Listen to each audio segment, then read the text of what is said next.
राहुल गांधी का दूसरा आज प्रेस कॉन्फ्रेंस था। वोटों को चोरी को लेकर, वोट किस तरह से चोरी किए जा रहे हैं। आज राहुल गांधी ने कर्नाटक के आलंड विधानसभा का जिक्र किया। 6000 वोटर किस तरह से काटे गए थे, वो तमाम चीजें राहुल गांधी ने आज मीडिया के समक्ष रखा। और पूरे देश भर में यूथ कांग्रेस के लोग वो तमाम प्रेस कॉन्फ्रेंस पर बातचीत करें। एहसान साहब है, यूथ कांग्रेस के सेक्रेटरी है, पश्चिम बंगाल के प्रभारी है। एहसान भाई, राहुल गांधी ने आज 6000 वोटर का जो जिक्र किया है, क्या लगता है कि इस प्रेस कॉन्फ्रेंस के बाद देश की जनता, खास करके बिहार में विधानसभा चुनाव है, कितना असर करेगी? चूंकि अभी राहुल जी का वोटर अधिकार यात्रा समापन हुआ है कुछ दिन पहले, तो किस तरह से आज का प्रेस कॉन्फ्रेंस लोगों को ये बताएगी कि वोट चोरी सच में हो रही है?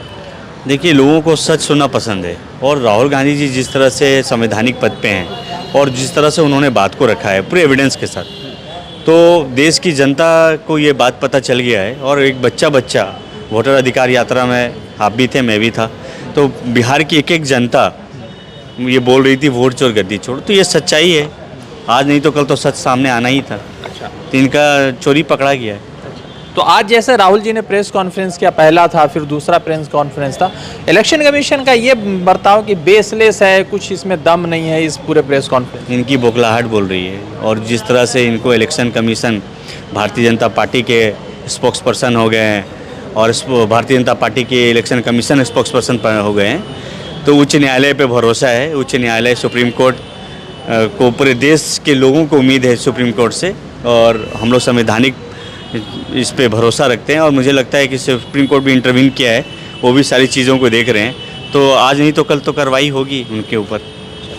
एक फॉर्म भरने में, इलेक्शन कमीशन का जो फॉर्म होता है, जो नया फॉर्म होता है, वो भरने में कितना समय लगता है?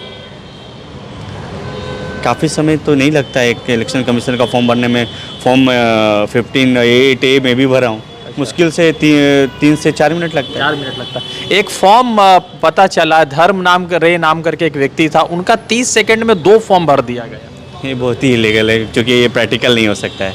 क्योंकि उसका जो फॉर्मेट है वो मैं खुद भरा हूँ, जो वोटर एडिशन या फिर अपने वोटर को जो जोड़ते हैं, तो कम से कम 3 से 4 मिनट लगता है एक फॉर्म को भरने में। उससे राहुल जी आज ये जिक्र कर रहे थे कि 30 सेकंड में कैसे संभव हो सकता है? तो यही तो चोरी है, यही तो हम लोगों ने पकड़ा है ना, वोट चोरी का एक तरीका है इनके पास में। जो वोटर वेरिफिकेशन को लेकर महाराष्ट्र, उत्तर प्रदेश, हरियाणा और कर्नाटक, राहुल जी कह रहे हैं इन तमाम जगहों पर चोरी हुई है और तमाम जगह पर डिलीशन हुआ, खास करके कांग्रेस के वोटर, माइनॉरिटी वोटर, दलित वोटर या विपक्ष के वोटर को काटा गया। तो ये कैसे ये जान लेंगे कि ये कांग्रेस के वोटर है, ये माइनॉरिटी है, ये फलाने हैं, ये ढिमाके? देखिए, जो पिछला चुनाव होता है तो उसका बूथ वाइज आपको स्टेटस आ जाता है कि किस बूथों पे किस पार्टी को कितना वोट मिला, तो उससे वो टारगेट करते हैं किस कांग्रेस को किस बूथ पे लीड मिला है, तो वो बूथ पे वो टारगेट करके वो खास करके ऐसे वोटर का नाम को काटते हैं। तो ये तो ईजिली अवेलेबल हो जाता है ना वो डाटा, तो वो बूथ वाइज फिर टारगेट करते हैं। तो ये सच्चाई है कि कांग्रेस विचारधारा के वोटों को, चाहे वो कोई भी जात का हो या कोई भी कास्ट को या धर्म का हो, वो कांग्रेस के बूथ मजबूत बूथे के वोटर्स का नाम काट रहे हैं। अच्छा, तो आज क्या लग रहा है कि अब इसके बाद देश की जनता कितना राहुल गांधी जी के इस वोट चोरी के नारे को मतलब और सहयोग करेगी? देखिए, ये अभी तो आगे और डे बाय डे अभी और वोट चोरी का अभी आपको एपिसोड आएगा।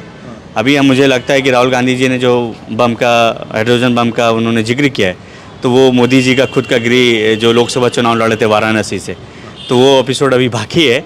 आने वाले समय में हरियाणा और जहाँ पे भी चुनाव हुआ है, विधानसभा चुनाव, उसका भी जिक्र करेंगे हम लोग। बात, अभी पूरे देश भर में राहुल जी जा रहे हैं और कह रहे हैं कि वोट चोरी हुई है। एक सवाल है मेरा कि भाजपा ने ये और इलेक्शन कमीशन ने ये कहा है कि राहुल गांधी का जो भी प्रेस कॉन्फ्रेंस है उसका कोई ज़्यादा बेस उनके पास आधार नहीं। मगर सवाल ये है कि जब बिहार में जब चुनाव हो रहा था, चुनाव नहीं यात्रा हो रहा, तो जो आप लोग घूम रहे थे, तो आप लोगों ने ऐसा कितने जगहों को देखा जहाँ पे लोग मृत्यु है या जिंदा है उनको मृत्यु कर दिया, या मृत्यु है उनको जिंदा कर दिया? देखिए, वो तो पूरे ट्रैक रिकॉर्ड के साथ हमारे जो कांग्रेस के इंचार्ज हैं, आईवीसी के भी इंचार्ज है कृष्णा अलवरू सर, और भारतीय युवा कांग्रेस का सिपाही हर एक बूथ पे गया था, और पूरे तथ्य के साथ उन्होंने एविडेंस के साथ में किस तरह से इलेक्शन कमीशन और किस तरह से BLO मिलकर उन्होंने एक जिंदा व्यक्ति को भी मार दिया गया, और जिस तरह से राहुल गांधी जी से भी वो लोग मिलने गए थे और राहुल गांधी जी ने उनको दिखाया था